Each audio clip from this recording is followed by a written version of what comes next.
کافر لوگ کہتے ہیں کہ اس پیغمبر پر اس کے پروردگار کی طرف سے کوئی نشانی کیوں نازل نہیں ہوئی؟ اے نبی، تم تو صرف خبردار کرنے والے ہو اور ہر ایک قوم کے لیے رہنما ہوا کرتا ہے۔ اللہ ہی اس بچے سے واقف ہے جو عورت کے پیٹ میں ہوتا ہے، اور وہی پیٹ کے سکڑنے اور بڑھنے سے بھی واقف ہے، اور ہر چیز کا اس کے ہاں ایک اندازہ مقرر ہے۔ وہ چھپی اور ظاہر چیزوں کا جاننے والا ہے، سب سے بزرگ ہے، عالی رتبہ ہے۔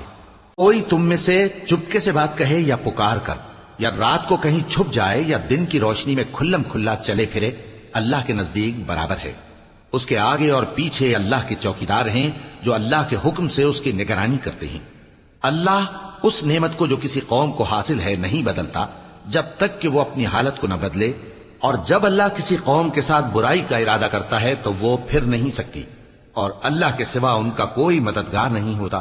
وہی تو ہے جو تم کو ڈرانے اور امید دلانے کے لیے بجلی دکھاتا اور بھاری بھاری بادل پیدا کرتا ہے، اور رعد اور فرشتے سب اس کے خوف سے اس کی تسبیح و تحمید کرتے رہتی ہیں۔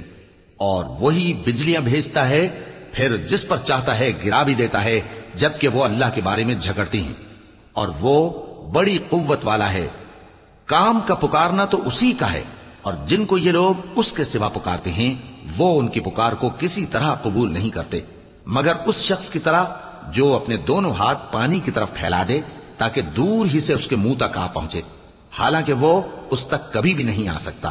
اور اسی طرح کافروں کی پکار بیکار ہے۔ اور جتنی مخلوقات آسمانوں اور زمین میں ہے، خوشی سے یا ناخوشی سے اللہ کے آگے سجدہ کرتی ہے، اور ان کے سائے بھی صبح و شام سجدے کرتی ہیں۔ چونکہ آیت سجدہ تلاوت کی گئی ہے، لہذا سامعین پر سجدہ واجب ہے۔ ان سے پوچھو کہ آسمانوں اور زمین کا پروردگار کون ہے؟ تم ہی کہہ دو کہ اللہ۔